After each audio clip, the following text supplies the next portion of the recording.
Hi, this is Kerwin Gaines with the DETV exclusive powered by the Wilmington Library. I'm here with none other than Dr. Michael Eric Dyson and Judge Joe Brown. Welcome to the library, everybody. Thank you. Are you excited about tonight? I don't want to, some people are calling this the Thriller in Manila. Some people, we're sold out here at the library tonight for this great debate, and so many people are looking forward to it. Are you as excited as everyone else? I'm just excited to meet the judge and hang out with him, man. It's a high honor and a great opportunity to get a chance to exchange ideas and thoughts and principles and positions with distinguished jurors like him. Okay, great. Judge? Well, I'm glad to be here with our academician, the good doctor. He's written a lot of very powerful books, and I'm just here to advance the cause. Well, I made it clear to you, Dr. Dyson, that I read your books, and especially when traveling. And the one that I read on my last trip was about Bill Cosby and whether or not he was right, and some of the comments that he made. Now, this is prior to all the things that have gone on. But then today, doing some research, I heard about how you felt about Dr. Cosby. Dr. Cosby, and some of his allegations. So, I don't want to take anything from tonight, but if we had to start there, it seems like you guys are at different points, but kind of the same. Well, see, I know Dr. Cosby personally. We talk every now and then. Every now and then. And see, they offered him, to give you an example, about a month and a half after they took him into custody, they offered him immediate parole if he just say, and he said, no, there's a point to it.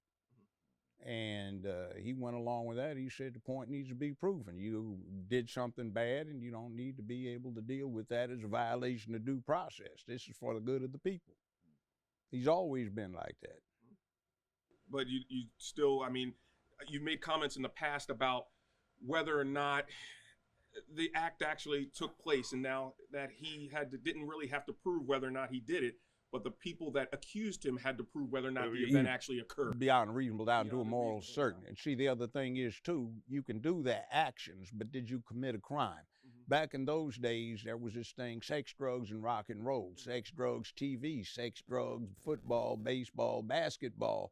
And I went to some of those parties, and people would come, women, whatever it may be, and they were trying to get into the swing, the drugs, the alcohol, and the sex. So this was a common thing back in the late 60s and the 70s. So rape was accepted? It wasn't rape. Okay. See, in other words, somebody would come to a function because they knew there were going to be drugs there, all right? They wanted the drugs. They wanted to get into the environment. And I'm not saying one way or the other, but if the allegation is he gave me drugs, you'd walk in and there would be drugs all over the place at the mansion up in Bel Air, Brentwood, or Hollywood Hills. And that's what it was. And things would happen in the parties, and they'd come back 2 weeks later to another party. I don't know if this was the case with the individuals, but somewhere along the line, we have to start thinking about the individual is not more important than what happens to a bunch of individuals. And when they violated the Fifth Amendment so badly with him, where one DA said, we're not interested, we've investigated this, we don't find anything to it, and the civil judge says, well, you have to answer these interrogatories, so he does, and then the next one comes in and says, we revoked that. Well, you can't do that. I said that from day one, that was just an exercise in propaganda. There's a big issue in due process. Right. So, but do you still see him as a role model, would you say? Well, yes. Okay. Dr. Dyson? Well, look, obviously the judge is intimately acquainted with the niceties of interpretation of the law and the technical, although it's substantive as well, the technical matter of if you make a deal and cut a deal and then you go back on it, obviously the court believed that that was illegal or at least immoral or unethical, I should say. And Mr. Cosby's sentence was vacated and he was allowed to go home. That's a matter of legal precedence. I knew some lawyers who were very critical of him, but who thought that that wasn't going to stand. They thought it was wrong anyway. So I think they agreed with the judge at that level. It's another thing to talk about his moral disposition and his outlook in life. Look, Bill Cosby is a genius. What he did can never be erased or eradicated. The shows he created, the comedy he put forth, arguably the greatest comedian ever in terms of storytelling and narrative, timing, pitch, perfect toward an American society that was not premised upon race. He was doing his comedy one night, imitating Dick Gregory, and somebody said, boy, if you remove the crutch of race, you'd never be able to survive, would you? And so he took that challenge. And from then on, his was a, quote, universal kind of comedy. So what he did as a comedian, what he did as a social activist, what he did as a philanthropist, what he did to support the issues of African-American culture are all undeniable. That's different when it comes to his social criticism. I happen to disagree with social criticism, and I made an argument in my book about where I thought the flaws were and the faults were. That's a separate issue from what went on with Mr. Cosby vis-a-vis the allegations of rape or administering drugs directly to women in order to exploit them. The court found it was compelling evidence. Other allegations were made, some of which were, admitted into court and some of which were kept out. That's a separate issue from what he is as a comedian, but you can't, at the end of the day, divorce them so easily, because Mr. Cosby himself was insisting on being a moral policeman for African American culture. And then he said, look, he said, if I see you coming and I'm in a car and I see you coming and I tell you, hey, I hit my lights, the bridge is out. He said, I don't have to be a perfect person in order to save you from a situation. And in that sense, he's absolutely right. However, given the kind of criticisms he was making, pretty soon you're going to have a DNA card in the ghetto to determine if you're making love to your grandmother because she has a baby at 13, that baby has a baby at 13, 26 years old, you don't know. I mean, some of that stuff was pretty ludicrous. Some of it was hypocritical in my estimation, and I made arguments about it. And some of it was plain mean. But you can have an argument about that. You can disagree about particular outlooks and worldviews about how to approach things. So I think that the judge is absolutely right about the legal precedent, but the moral claim about and the allegations of rape, even if you have a drug culture, and he's absolutely right.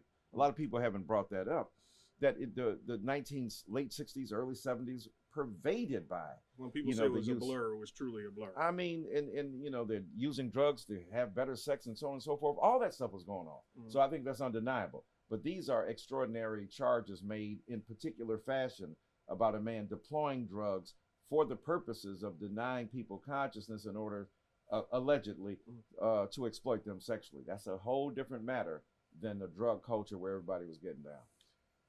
I couldn't agree with you more. We have to talk about, I don't want to jump subjects. We're here in Wilmington, home of President Joe Biden. It's a critical time right now. We're about, 7 or 8 days away from the midterm elections, give or take, something like that. What do you feel is the climate? How do you see it going? I remember in 1972, I was doing research down in Dover, and I heard a commotion outside. I went out there, and it was Joe Biden, Faubus, Stennis, Byrd, the whole Dixiecrat function, and they had some of the nastiest things that I'd ever heard in my life being said about the Negro, which we weren't even calling ourselves that then. It was black or Afro-American, and I've been insulted about him since day one. I was practicing law, and I remember in 77, 79, and 81 when he and Stennis came up with some of the worst abominations when it came to law and what they did, that whole thing about 1, 2, 3 rocks and you get the same time as you get as 1 key for 1 kilo. And then there was the 87 and then the 91 and the 94. I don't really... Crime bills. Yeah, and it wasn't even so much the crime bills per se in terms of the crimes, but it was the allowance of a federal prosecutor at his discretion to use the criminal law when that person knew they couldn't get a conviction, but to financially ruin or disable somebody because they were viewed as a political threat. I said, we're going wrong then. I haven't liked him since. So are you feeling that it's going to be a red October? But I have a sneaking suspicion it is. It depends on where you go, but I'm hearing some very, very negative things about that. In other words, what have we gotten for our loyalty to the Democratic Party? What have you delivered? And they need to answer that. Well, Dr. Dyson, you have some similar tones when it comes to that, as far as what the Democratic Party owes us and what they have not done for us. Oh, absolutely. I mean, in many ways, I agree with the judge. You know, look, people do evolve, but there's undeniable evidence that there were, alliances forged, hanging out with the Dixiecrats, Robert Byrd, a member of the Senate, who was notoriously, infamously associated with the Ku Klux Klan. White supremacy was pervasive. So there's no question about that. We could throw in the busing. And besides the crime bill, though there were a fair number of black people who were supporting the crime bill because they thought crack was so bad that they wanted to get rid of it at any cost. And so a lot of ministers and politicians were standing there in, lockstep with many of the Democrats. But the judge is absolutely right in terms of the disparities of powdered cocaine versus crack cocaine. Because if you're doing powdered cocaine, the likelihood is you're not subject to geographical surveillance in a crack house where the police are watching it. You're up in your suite on a different side of town. On a different side of town, doing blow, and ain't nobody checking you out. So the judge is absolutely right there in terms of those disparities and in terms of the so-called predatory behavior that was isolated and talked about specifically in regard to African-American people and especially, quote, black youth in ways that were deeply and profoundly problematic. But I've seen the evolution of Joe Biden, because if we were to make the litmus test for working with white folk, they ain't never said nothing crazy. We can't work with none of them. Right. If it was the fact that they have never had a racist bone in their bodies, well, what about those damn muscles? Right. Right. So the thing is that, yes, there have been deeply and profoundly troubling and problematic evidences in most of these politicians, and Joe Biden has not been exempt, but he's evolved. And I think at this level, holding him to account is a necessity. I would disagree with the judge I would agree with the judge in terms of asking what has been done, and I think some answers can be supplied. But even when there has been a dereliction of duty, so to speak, I don't see nothing going on among the right wingers and in the Republican Party, which has become vastly different than what was the traditional old school Republicans that this man represents, that I live next door to. Black Republicans in the 50s and 60s and 70s are quite different than the variety and breed we see now. When you hear Judge Joe Brown, what are you listening to? High intelligence, common sense, folk wisdom, allied with legal precedents and jurisprudential knowledge. That stuff is a hell of a combination. And so you got a wise man talking about issues that are of import to African American and other people. That's different than a kind of ideologue whose vicious white supremacy can barely be kept at bay as they do things that undercut and undermine the legitimacy of our culture. Here's the irony. Most black people, naturally speaking, organically, are going to agree with the judge more than they'd agree with me in terms of just being naturally conservative. You got a 10 Commandments religion.